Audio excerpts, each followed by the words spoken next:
Yesterday, the defense cross-examined the officers who had the body cam, and I have to say it was painful to watch. As an attorney, it was painful to watch.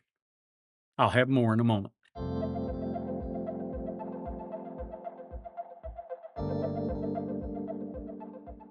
Hi, Tony DeWitt here, Missouri appellate attorney, retired.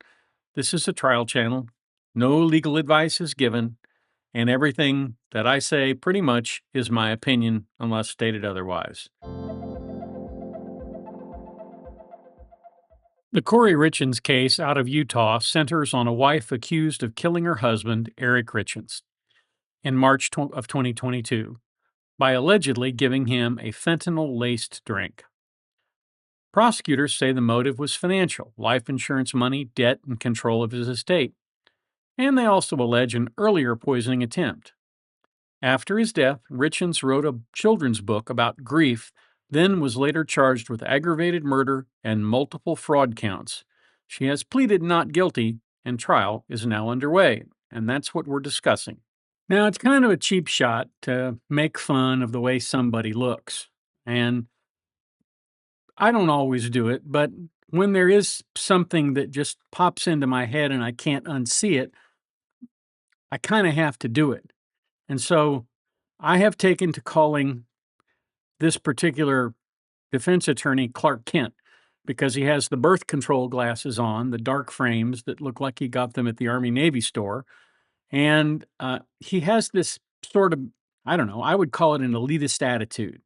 But you tell me what you think. Watch a little bit of this cross-examination and we'll talk about it as we go along. I have 6 post-it notes here of just topics I want to talk about. Won't take up too much time. Spoiler alert, that's a lie. He takes up way too much time. And I do want to be fair to you. I do have 2 things I want you to look at that I think will refresh your recollection in terms of timing. Okay? Okay. And this is in terms of when you arrived and when you left. I've highlighted them for you.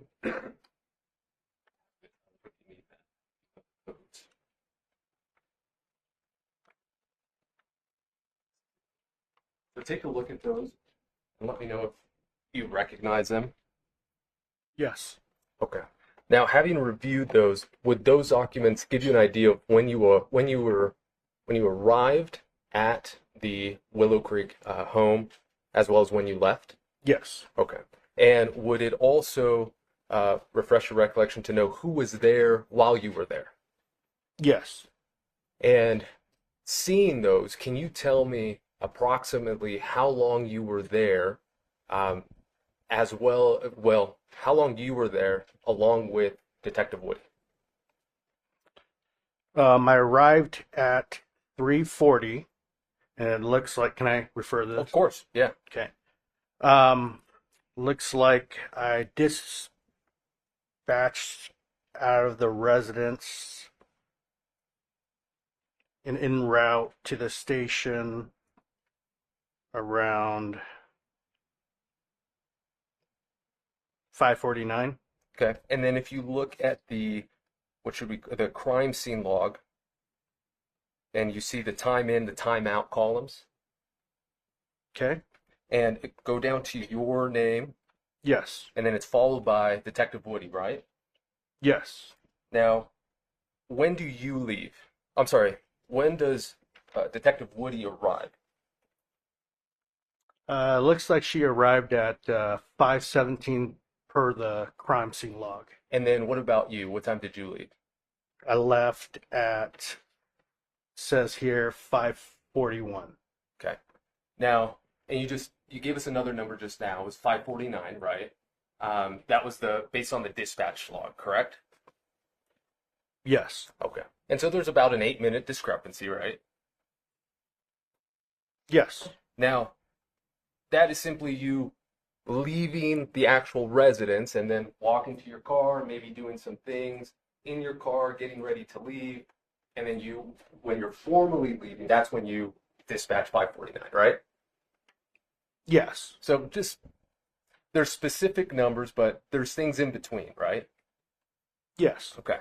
Now, The reason I want to bring that up is obviously it's important to know who was there, how long you were there.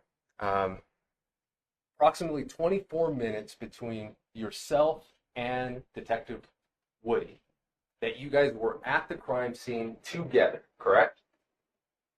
Yes, possibly, yes. Well, she checked in at, what do you mean possibly? She checked in. Because these numbers depends on who does the crime scene log. If they log me out, let's just say their watch at a certain time, that's their time logging me out. Okay, so I'm not writing. Not actually writing the time I check out. Okay, so who on the did crime that? scene log. Who did that? I'm assuming Deputy Orgel. Deputy Orgel. Now, you have no reason to think that Deputy Orgel's watch would be 10 minutes off. I can't. Okay. But we can tell that more or less 5:41, 5:49, it's around that time. Yeah, it's pretty close. Okay. It's interesting that he says that he has notes and post-it notes on this information so that he can go through this with the officer.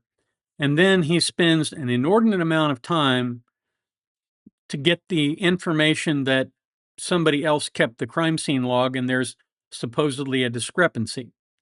So he's asking open-ended questions on cross-examination, which is never a good idea because as the cross-examining attorney, you want to limit the flow of information. You want to get information that helps you.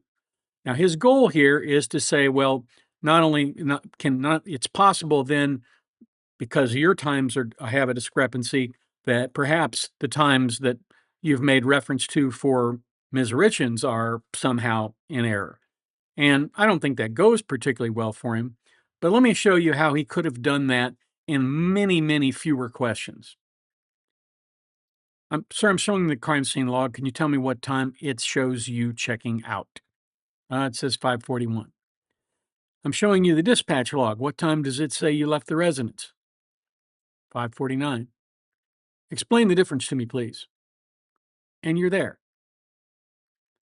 This whole beating around the bush to try and hide where you're going with it isn't going to work. What you want to get is an admission that there is a discrepancy between the guy who kept the time scene log and the dispatch log, right?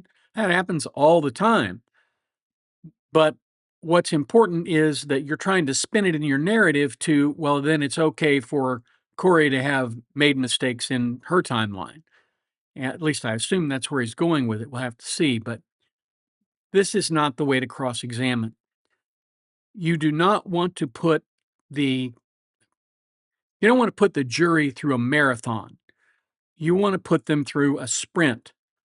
And you want them to grasp the point immediately, and then you move on. This is a very inefficient way to do it, and it sort of shows that he doesn't have a lot of experience cross-examining witnesses, I think.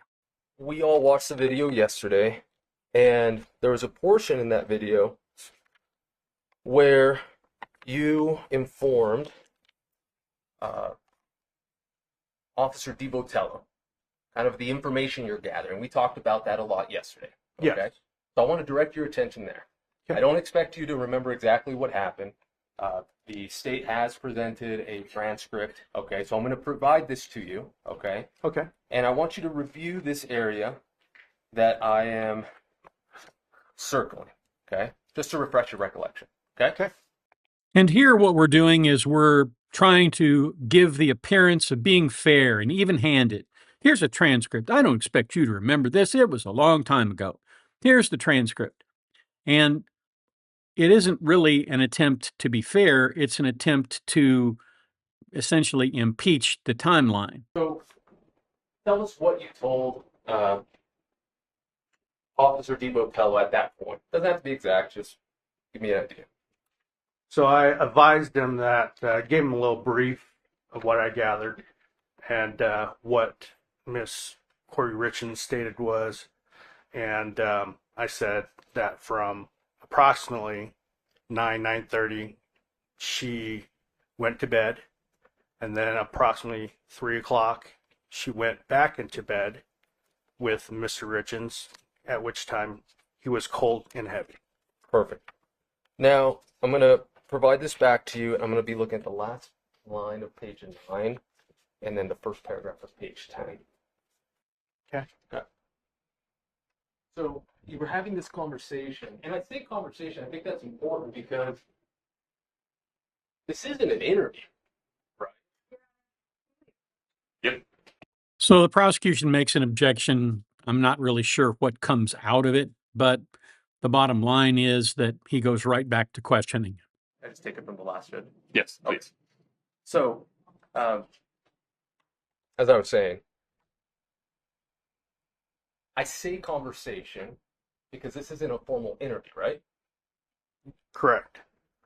This is going off of the death checklist that you mentioned yesterday. Correct. Okay. Now, in this conversation, you do get information from Miss Richins, and in the paragraph that you just read, okay? And what did you learn at that point? Learned the second paragraph that you showed me, Correct, the one I just showed you, yes. that she stated that she placed a blanket on him because she felt that he was cold. Correct. And then what else? She turned on the light and realized what he wasn't responsive. Like, So right now, that's exactly what I want to talk about. He said that he felt cold, and then she turned on the light. Okay? I'm going to give this back to you. okay. Focus on the time in between. Okay? Are we looking at a minute? Oh, just this underlined portion. Okay, just read that to yourself. Okay. Okay? All right. So from the time that she felt and got into bed and felt his cold body, she put a blanket on, like you said, and then what did she do? She turned on the light. She felt that he wasn't breathing, so she turned on the light. How long? It says in the statement 1 minute. For a minute. Or a minute. Correct. Now, we don't know, just like there are some changes for you as you testified earlier between 541, 549, a minute, right? Like for a minute, it's an expression, correct? Correct. Okay. So she gets into bed, she feels her cold husband, and she stays there for a minute. And then she doesn't hear him breathing. Okay? Is that right? Correct. Or anything. It says she didn't feel him breathing. Or anything. Or anything. Now, that's important. That's an important detail. Actually, when you get right down to it, that's not an important detail. It's just a detail. And where he's going with this really kind of makes him look foolish, and I'll explain why in just a moment. That information wasn't given to DiBotello a couple minutes later, correct? In what we just read earlier. Correct. Okay. Now, let me explain why that's nonsense. They have a crime scene log for a reason, they have a dispatch log for a reason, and Botello nor the detective were relying solely on what he was saying. So they are going to do interviews with her at some point in time, and assuming that they do these interviews and that her counsel allows her to do these interviews, they'll get the information that they need. But again, all they have to do, any of these people have to do, is go back and review the body cam footage as well as the transcripts. So they know that this information was provided. Nothing was hidden. Nothing was obfuscated from the people who were doing this investigation. They all had access to this information. So acting like this is an aha moment is really kind of childish, frankly. I'm amazed that he would do that. And I also want to point out a couple of other things that I think are keeping him from reaching his full potential as a cross-examiner.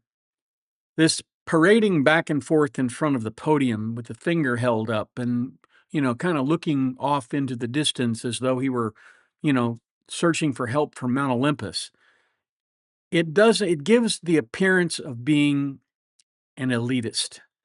And I don't think that lands with juries. And I don't think he understands how to connect with a jury on something like this.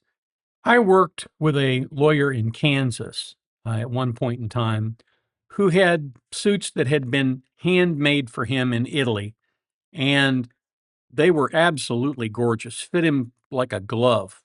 And he didn't ever wear those to court. He would wear them sometimes for motion hearings and that kind of stuff if he had something social going on in the evening. But generally speaking, when he came into court, he was dressed in an off-the-rack suit. He got these suits at places like Penny's and Men's Warehouse, where they have those kinds of suits. They're not really expensive, and they're not cut as well as his other suit. But he did not want to come off as looking like he was an elitist, even though he was a multimillionaire at that point. And when he drove to court in the morning, he always said that from the time he left his house until the time he returned to his house, he was on stage. He didn't honk at anybody. He didn't make any gestures that say, "You're number one," if you know what I mean. And he didn't call attention to himself. He drove a red Jeep, and that red Jeep took him to court and took him back home. The rest of the time, he drove a Mercedes. But he didn't drive a Mercedes to court because he didn't want to look like an elitist. And you can sometimes turn off a jury. And of course, it was especially in his case, he was a plaintiff's lawyer. But you can look really crass if you come in dressed to the nines in a Mercedes, and the jury sees that, and they most of the time they can't help but see it, and it has a negative impact on you. So that's the point that I'm trying to make here. This entire cross-examination to this point is fairly meaningless because all he's trying to do is excuse the fact that Kouri Richins withheld some information from the detectives too. So again, I just don't think it's like that scene in The Princess Bride. You keep using that word. I do not think it means what you think it means. One of the greatest movies of all time, in my view. Well, he keeps this cross-examination going, and I don't think it means what he thinks it means, at least to the jury. Thanks for watching. I appreciate you being here today. If you have the opportunity today, try to do one kind thing to help somebody else. Any kind thing will do. Buy somebody a Coke. Get them a cup of coffee. Anything that makes their day better. That would be a way to help make the world a better place. Because after all, isn't that what we're all after? Now, YouTube has a few things that they think you might be interested in, and they're going to be showing you that right up there.